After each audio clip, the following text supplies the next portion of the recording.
दोस्तों, जैसा मैंने अपने पिछले ब्लॉग में दिखाया था कि बड़ी बहू के पास बेबी हुई है और उसका पंचोल है और उसके बाद उसे पी लिया और एक टीका और लगना था, उसके लिए ले आई हूँ मैं। और अब छोटी बहू को भी साथ लेके आ गई हूँ।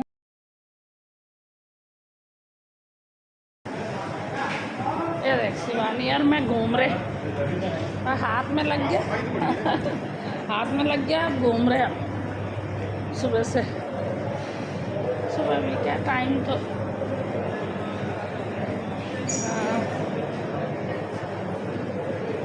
अब मुझे तुम्हारे रहने से कोई दिक्कत नहीं है, लेकिन मुझे ये दिक्कत होती है, मेरी कमर में बहुत ज़्यादा दर्द होता है। इतना ज़्यादा होता है कि बर्दाश्त नहीं होता मेरे से। मेरी कमर से लगातार बैठा नहीं जाता।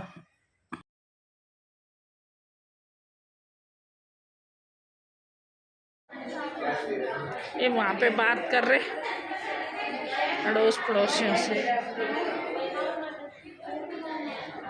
देगा, पर अभी तो चल रहा तो धुंधला आ रहा ना, मेरे को दिख रहा धुंधला क्या आ रहा था। आपने पिछला कैमरा साफ किया, मौसम ऐसा ही है। और कैमरा मैंने पिछला साफ किया, ठीक बोल रहे। कुछ बोल सब पे सुमित के लिए कुछ मैसेज। सुमित के लिए बहुत बहुत बधाई हो भाई, पापा बन गए हैं, बेटी आई है घर पे, लक्ष्मी जी आई है। ये सुमित के दोस्त है और ये पहले बहुत घूमते थे सुमित और ये, और मैं बहुत डांटते भी रहती थी इनको कि घूमते रहते हो पढ़ाई कब करो। और तब ये आंटी जी करके पटा लेता था मुझे और अब ये घर नहीं आता, अब बड़े हो गए हैं, अब ये इतने बड़े हो गए कि आंटी को मिलने नहीं आता। और जब आपने बुलाया हम जरूर आए हैं, ऐसा नहीं। अच्छा। और ये साथ में कौन है इनकी? सासू माँ है। सासू। हेलो। अच्छा अच्छा हाँ जी। अच्छा, मौसी है ना? हाँ। आप यहीं रहते हो? ठीक है मौसी। वहीं पे यार मेरे के साथी, अच्छा, हमारे घर तो एक साथी है। यहाँ पे सुमित के दोस्त की दीदी भी एडमिट हो रखी, उनकी भी डिलीवरी होनी है आज। और शिवानी को यहाँ पे पेन, सेम बिस्तरा, सेम दीपिका वाला वही। आज मुझे अपनी माँ की बहुत याद आ रही थी, क्योंकि जब मेरी बड़ी बहू की डिलीवरी हुई तो माँ साथ में थी मदद के लिए, और उस समय मेरे इतना पेन भी नहीं होता था कमर में जितना इस बार हो रहा है। और माँ मेरे साथ काफ़ी हेल्प की माँ ने। और अब तो बहनें भी आती थी मेरी हमेशा मदद करने कुछ ना कुछ ज़िंदगी में, लेकिन अब अपनी अपनी जिम्मेदारियाँ हैं, शादी हो गई सबके अपने अपने घर में, अपने अपने प्रॉब्लम्स होते हैं, तो नहीं आ पाए। और समय में लग रहा है कि काश मेरी बेटी होती कोई मेरे साथ मदद करने के लिए, ऐसे समय में ही पता चलता है। और रिश्तेदारी में अक्सर लोग बोल रहे थे कि रिश्तेदारी में और पास पड़ोस के कि तेरी दो दो बहुओं की डिलीवरी एक साथ है, कैसे कर पाएगी? क्योंकि पास पड़ोस और रिश्तेदारी में सभी को पता है कि इसको कमर का प्रॉब्लम है, और एक ये कमर दर्द से परेशान रहती है, साइटिका है और रीढ़ की हड्डी का मेरा प्रॉब्लम है। मैंने अपने दोनों बहुओं के मायके वालों को पूछ लिया था, लेकिन कोई भी अपनी बेटी को लेके जाने के लिए तैयार नहीं हुआ, और सब यही बोल रहे थे कि पराई जिम्मेदारी। भाई मेरे को ये समझ नहीं आता कि बेटियां एकदम से शादी करते ही इतनी पराई क्यों हो जाती है लोगों के लिए, है जबकि ससुराल में प्रॉब्लम है और सास बोल रही है कि कोई एक लेके चले जाता तो ठीक था, लेकिन मायके वाले बोल देते हैं कि हम पराई जिम्मेदारी नहीं उठाते। बेटियां एकदम से पराई क्यों हो जाती हैं? थोड़ा ऊपर। यहाँ हाँ। इस जगह पे शिवानी के हो रहा है कमर दर्द, और दीपिका के भी ऐसे ही बोल रही थी कि कमर दबाओ, मेरी कमर दबाओ।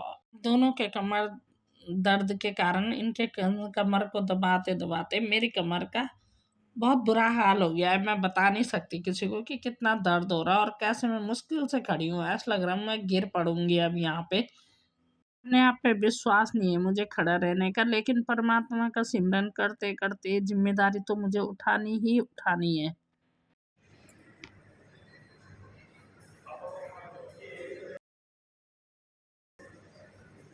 दोस्तों, सुबह के बज रहे हैं 5:30 और अब मैं बैठी हूँ, बच्चे को अंदर मशीन में रखा हुआ है, बाहर बैठी हूँ मैं।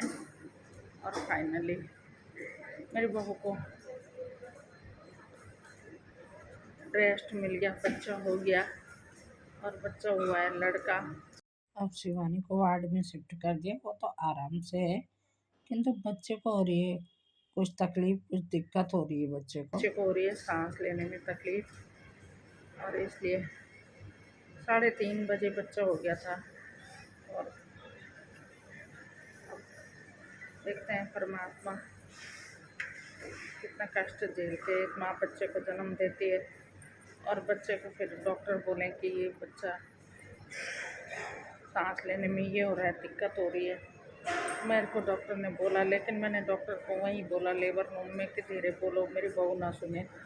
क्योंकि क्या होता है ना कि जब बच्चा होता है तो दिमाग सब कुछ कमज़ोर हो रखा रहता है उस समय, और ऐसे में जब चोट पड़ती है दिमाग में तो मैंने डॉक्टर को बोला कि उसको बताना मत।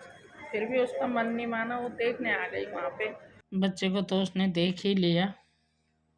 लेकिन मैंने डॉक्टर को बोला ये मत बताना कि इसको सांस लेने में दिक्कत हो रही है या ये हो रहा है, और मैं उसको ये बोल रही हूँ कि बिल्कुल ठीक हो जाएगा, ठीक हो जाएगा। अब ठीक होना तो परमात्मा के ऊपर है विश्वास, लेकिन उसकी मर्ज़ी के आगे बिना उसकी मर्ज़ी के पत्ता भी नहीं हिलता। लेकिन मन में डर बना हुआ रहता है, डर बना हुआ है एक मन में कि क्या होगा, कैसे होगा।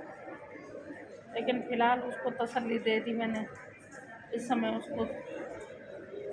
उसकी तसल्ली होना इस समय बहुत ज़रूरी था कि हाँ, मतलब मेरा बेबी ठीक है, जिसको मैंने इतने दर्द झेलने के बाद जो मैंने पाया वो ठीक पाया। आगे तो दोस्तों किसी की भी गारंटी नहीं रहती। मैं अभी सांस ले रही हूँ, अगले पल ये सांस आए ना आए ये सब उस परमात्मा की मर्ज़ी है, लेकिन आस किसी की नहीं छूटनी चाहिए। इसलिए मैंने उसको आस दिला रखी है। वो दूसरे रूम में है और मैं बाहर बैठी हुई हूँ यहाँ पे। सारी रात आज सोना नहीं हुआ। जैसे कि आपको पता ही है कि अभी बड़ी बहू को यहाँ से शिफ्ट हुए घर 1 ही दिन हुआ था, मैंने ढंग से आराम भी नहीं किया। तो चलो कोई नहीं, सब चलता है, जीवन है तो परेशानियाँ आती ही रहती है।